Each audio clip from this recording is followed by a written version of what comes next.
Evening, everyone. This is post-production Cecil here. I just wanted to take a second and address something. I know that when I last put out a video and everything, it was on the Polar Express, and I also made a community post talking about how the polls had went and that the next video I would do after the Polar Express video was going to be about Casey Jones. Um, Unfortunately, Casey Jones is going on the back burner. There's no easy way to say it. Uh, the story in all is neat, but there's just not really a lot for me to work on. And I've tried working on it, and it's just so it's not fun for me to work on right now. So I'm saving the stuff that I have set up for the Casey Jones video and everything, the script and what I've got. But for the time being, I'm putting it on the side, and I'm just going to have to leave it be. But yeah, thank you for tuning into the video. I really do appreciate it, and I hope you like this one. When it comes to what makes a train a good train, depending on who you ask, there are plenty of variables you can choose from. For some people, it's about the function of the locomotive and how successful it was. For others, the design of the locomotive itself and how it looks aesthetically. You've got people who will pore over manuals and logs, going over archived information to try and figure out for themselves what exactly made these steel horses run so smoothly. And to be honest, I myself fall into the aesthetic camp. Because when you get down to the brass tacks on it, I will choose 90% of the old steam locomotives that used to thunder down the tracks from the 1920s to the 1950s. Believe me, I get it. Okay, diesel is the way to go. It's more efficient in terms of how cost effective they are. They're typically stronger due to the way they're built, and overall just a better choice in terms of reliability and other small factors.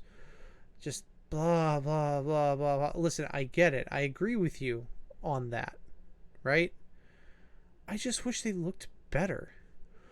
Don't get me wrong, a train is a train, and I'm going to be excited to see one regardless, but my excitement for seeing a diesel train is at a low 6. But you put a steam engine in front of me, I'm easily at a 10 or 11. So imagine my shock when I found out there was not one, but 2 steam locomotives that carry the name the Queen of Steam. And in my personal opinion, both of them deserve the title. As such, I've run into a minor complication, but we'll be alright overall. This is part 1 of a 2-part series talking about each of these lovely ladies, and which one we'll be talking about today will be decided by a coin flip. Looks like we're heading to the city of Portland, Oregon to go say hello to Daylight herself. Don't worry, we'll be heading back to the East Coast next week to go say hello to the spirit of Roanoke. And if you don't want to miss that, be sure to hit that subscribe button and make sure to ring the bell, otherwise you might miss it.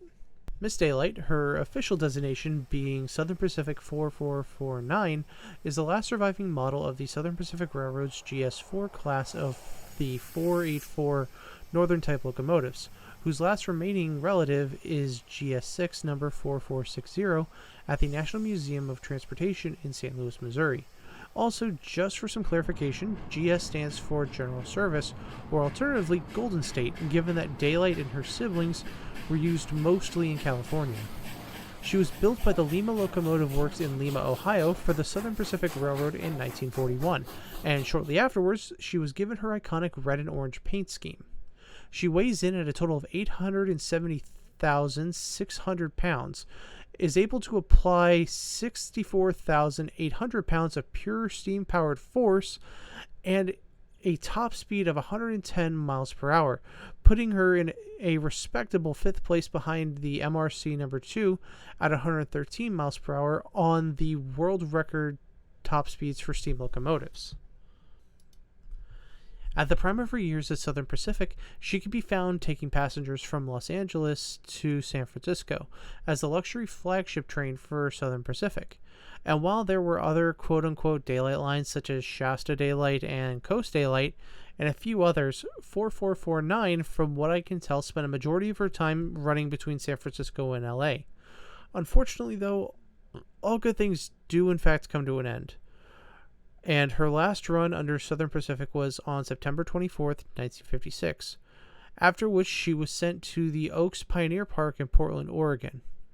Her time at the park was far less than ideal. She was constantly vandalized and had multiple of her external parts stolen, including her builder plate from Lima, Ohio, and her whistle. She wasn't going to last long under these conditions and would not have lasted much longer had it not been for Jack Holst. Mr. Holst was an employee of Southern Pacific and a member of the Pacific Northwest chapter of the National Railway Society, and took Daylight under his care alongside 2 other locomotives, making sure to keep her engine bearings and rods oiled up so she could still move in the future if she was called on. Unfortunately, though, he passed away in 1972 and did not get to see Miss Daylight leave her spot at the park to return back to service in 1975. In 1974, Miss Daylight was visited by inspectors to see if she was a good fit for pulling the American Freedom Train. Her size, power, and streamlining made her a good fit for the role, and thanks to Mr. Holst's hard work keeping her bearings and rods in good condition, she was selected to pull the train. She went from station to station in the western half of the United States, being a museum on rails celebrating the bicentennial. Here are some of the items that she brought in the 10 cars that followed her to the cities that she visited. George Washington's copy of the Constitution, the original document of the Louisiana Purchase, Judy Garland's dress from The Wizard of Oz, replicas of Jesse Owens' 4 Olympic gold medals, a rock from the moon, a lunar rover, Dr. Martin Luther King Jr.'s pulpit and robes, and many other items of Americana that mark memorable moments in American history.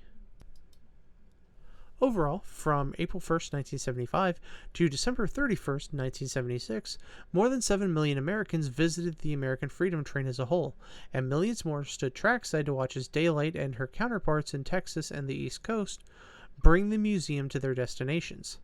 By the time the tour ended, Miss Daylight and the rest of the organization had traveled a total of 25,833 miles over 21 months and stopped at 138 individual cities.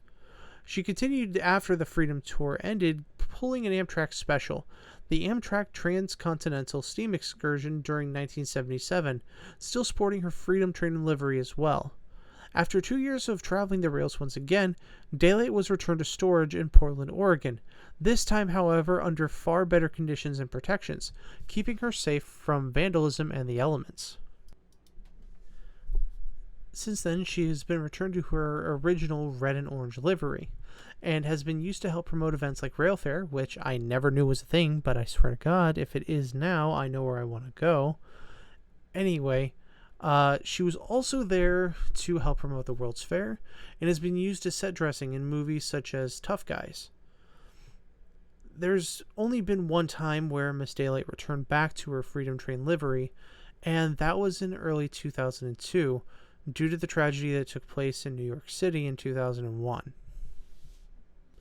As of now, you can find her inside the Oregon Rail Heritage Center, resting peacefully in her Southern Pacific livery, far away from the vandals and the occasional bird that wanted to make a nest in her smokestack. Unfortunately, due to her weight and her long, rigid wheelbase, she can't exactly run on the tracks anymore for fear of her wearing down the tracks too much. But, I think she doesn't mind getting the rest. After all, it's way better than the place she found herself in all those years ago. Thanks for sticking with me to the end. If you ever want to go visit Miss Daylight, you can find the museum website here at orhf.org. And remember, hit that subscribe button so you can come by next week to say hello to Miss Roanoke. Have a good one. Bye.